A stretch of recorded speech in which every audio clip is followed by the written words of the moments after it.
और दिन है तो भी आपके बिना कुछ किए। ये जीवन में सुख और दुख दिन रात की तरह। अच्छा बताओ, जीवन में दुख, आप कई बार सोचते हैं कि भगवान ने दुख क्यों बनाए, बनाना ही नहीं था, सब सुखी होते। अच्छा बताओ, दुख होना सही, दुख होना जरूरी है या नहीं? बताओ, दुखों की क्या जरूरत है? बताओ, दुख क्यों है? आप बताओ, दुख क्यों है? भगवान चाहते तो सुखी सुख होता, कोई दुखी ना होता। बताओ फिर दुख क्यों बनाया भगवान ने? दुख की रचना क्यों की भगवान ने? उत्तर दो।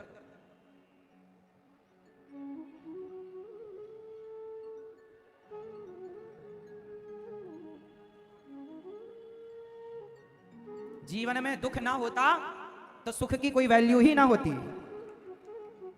जीवन में दुख ना होता तो सुख का कोई महत्व होता?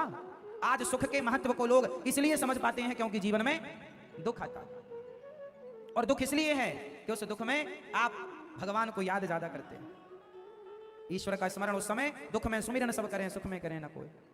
इसलिए ईश्वर ने बैलेंस बनाया, जरूरी है। सोचो कि दुख ना होता, स्त्री को बच्चा पैदा करने में सुख होता है कि दुख?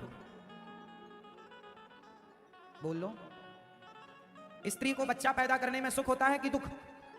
जोर से, जोर से।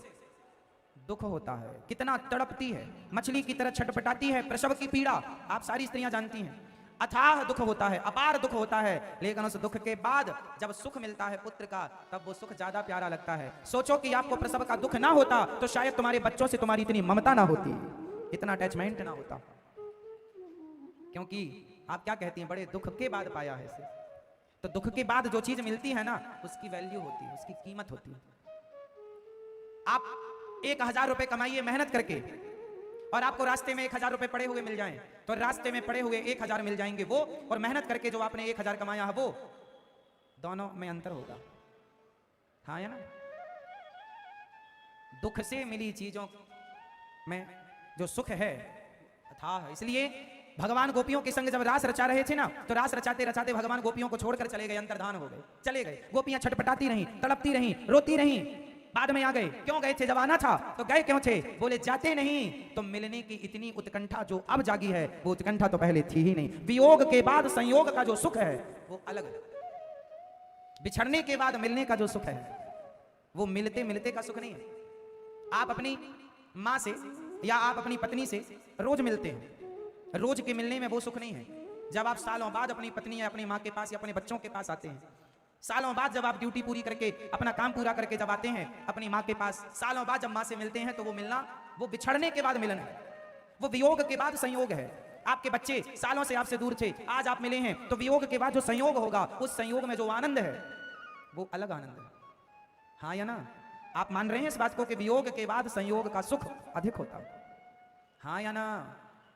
नहीं आ रही है बात समझ में? इसलिए सुख है तो दुख भी बनाया ईश्वर ने, बैलेंस, ताकि प्रकृति को पाताल बनाए तो आकाश बनाई, माँ बनाए तो बाप बनाए, भाई बनाई तो बहन बनाई, सिर बनाया तो तलवा बनाया भगवान ने, दिन बनाई तो राज बनाया, धर्म है तो अधर्म है, पुण्य है तो पाप है, स्वर्ग है तो नरक है, बैलेंस। क्योंकि एक के बिना दूसरे को जाना नहीं जा सकता।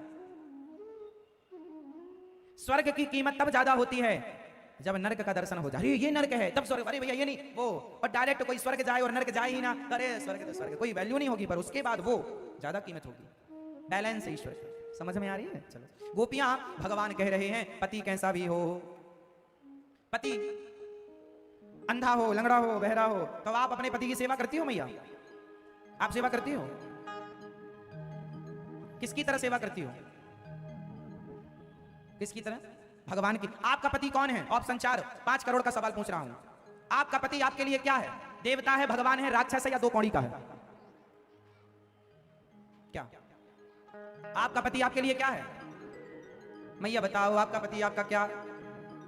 राक्षस? आप बताओ आपका पति आपके लिए क्या? मेरा पति मेरा देवता। आपका पति आपका क्या? राक्षस?